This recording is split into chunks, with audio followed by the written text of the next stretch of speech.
Could the Miami Heat bring back former Celtic Marcus Smart in a trade for Terry Rozier? If you ask a Miami Heat fan what they thought of Terry Rozier's season, the response will likely come with a sigh of frustration. The point guard, who was brought in as a key addition, simply failed to meet expectations, averaging just 11.5 points and 2.7 assists while shooting 40.1% from the field.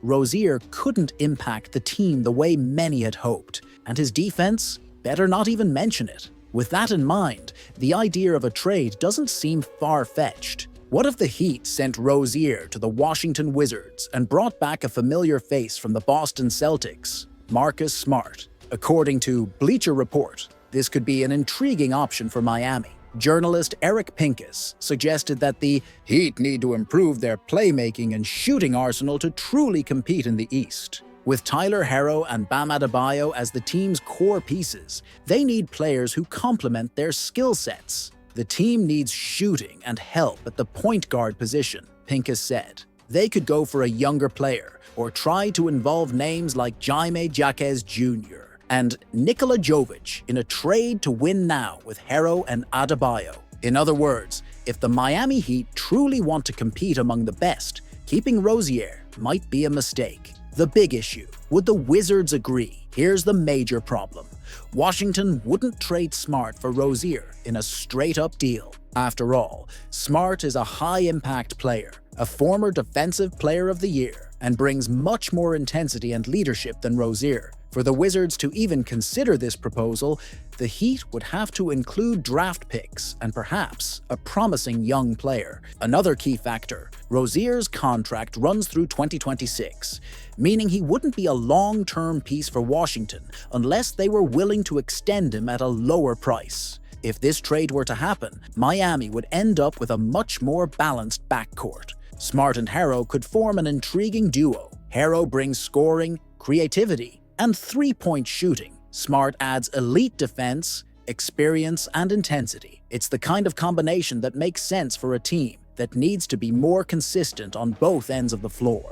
Kristaps Porzingis' return to the Boston Celtics was one of the most anticipated moments for fans in this final stretch of the season. After weeks away, the Latvian center finally stepped back onto the court, and although expectations were for limited minutes, head coach Joe Mazzulla surprised everyone by keeping him in until the end of the fourth quarter. The result? A victory over the Brooklyn Nets and a solid performance from Porzingis, who dropped 24 points and made a visible impact on both ends of the floor. But what seems like a routine return is actually the end of a challenging period that few realized was so complicated. Porzingis' absence wasn't just a problem for the Celtics on the court. Off the court, it sparked doubts, speculation, and even skepticism. He missed 8 straight games, and each team update felt more vague than the last. Why was such a crucial player taking so long to return? Was it just the flu?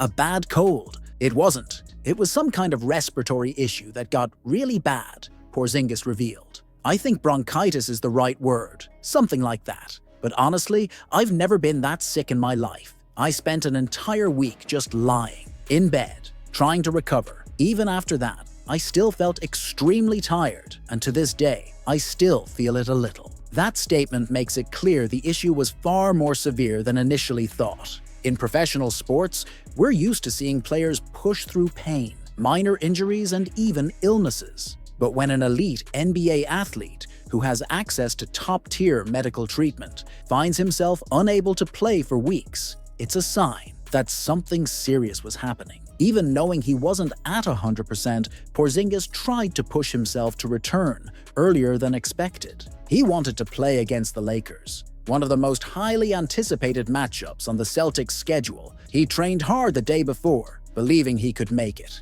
But the next day, reality hit hard. "The crash I had was historic," he said. "I just couldn't get out of bed to go to shoot-around." This highlights the frustration elite athletes experience when they can't help their teams. Many players have played through injuries and illnesses, but there is always a limit. Porzingis clearly didn't want to be seen as fragile, or someone who sits out for minor issues, which is why he made sure to explain his situation publicly. I would have thought the same. This guy can't play just because he's sick? But it was something really serious. I would never sit out for just a cough. If I wasn't playing, it was because I simply couldn't. Fan and media pressure can be brutal in this regard. There will always be people who question a player's dedication when they miss games, especially due to illness, rather than a visible injury. But if anyone still had doubts about Porzingis' commitment, they were put to rest after his dominant performance against the Nets. The win over the Brooklyn Nets showcased exactly why the Celtics need Kristaps Porzingis. He's not just a great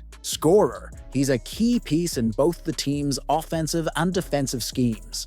His presence spaces the floor, giving Jason Tatum and Jaylen Brown more freedom to attack, and his rim protection adds another layer of defense for the team. While Porzingis was out, the backups had to step up to fill the void. And to their credit, players like Luke Cornett and Xavier Tillman did a solid job. But there's a difference between getting the job done and being a game changer, and Porzingis is the kind of player who elevates the Celtics from a great team to a true championship contender. Now, with about a month left before the playoffs, the Celtics' mission is clear. Reintegrate Porzingis into the lineup without rushing him, ensuring he reaches peak physical condition for the postseason. He has faced challenges before, like recovering from foot surgery before the season began. Now, the team and fans are hoping he can stay healthy for the most crucial moments ahead. Feeling good, Porzingis said. No extreme fatigue for now. Hopefully it stays that way. But if it gets worse tomorrow, I'll go through all the treatments I know and get ready. We still have 2 days before the next game, so it's perfect for me. Everything seemed under control for the Boston Celtics. Against the Brooklyn Nets, the team was dominating the game with authority, maintaining a comfortable lead on the scoreboard. But as basketball is an unpredictable sport, an unexpected concern arose. Jaylen Brown left the court early with back pain, and suddenly, what was a routine game turned into a moment of apprehension. Brown headed straight to the locker room at halftime, and soon the news spread. Lumbar spasms, nothing serious at first glance, but enough to leave his status uncertain for the rest of the game. The report was confirmed by journalist Keith Smith of Spotrac. And here, it's worth pausing to reflect. Is this just a minor discomfort, or could it be a warning sign of something more serious? What makes this even more concerning is Brown's recent injury history. He was already listed on the injury report before the game against the Nets due to a knee issue, which kept him out of the previous matchup against the Miami Heat.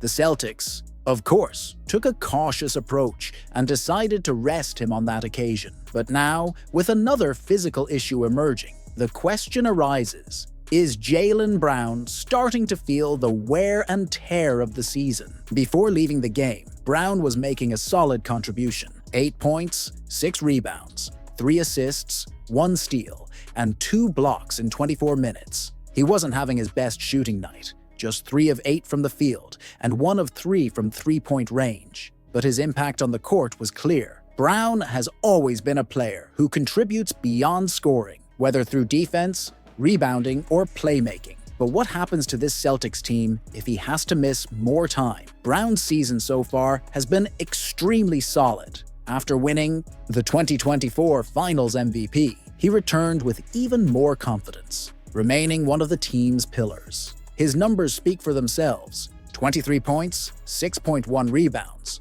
4.7 assists, and 1.3 steals per game, shooting 46% from the field and 75.9% from the free throw line. All of this while playing 35 minutes per night, showing just how much the Celtics rely on him to maintain their level of play. The timing of the injury is particularly delicate. The Celtics are coming off a loss to the Oklahoma City Thunder, which ended a 6-game homestand. The final stretch of the season is approaching, and this is the phase when teams need to build momentum and fine-tune the last details before the playoffs. A prolonged absence for Brown could impact not only the team's performance, but also his own confidence and game rhythm. During last year's championship run, Brown averaged 23.9 points, 5.9 rebounds, 3.3 assists, and 1.2 steals, with an impressive 51.6% shooting from the field. If he can maintain that level in this year's playoffs, the Celtics will undoubtedly be one of the top title contenders once again. But for that to happen, he needs to be healthy. The question now is this injury just a minor setback? Or could it be a problem that affects the rest of the season? Celtics fans are certainly hoping for the first option, but the NBA is unpredictable, and any warning sign cannot be ignored.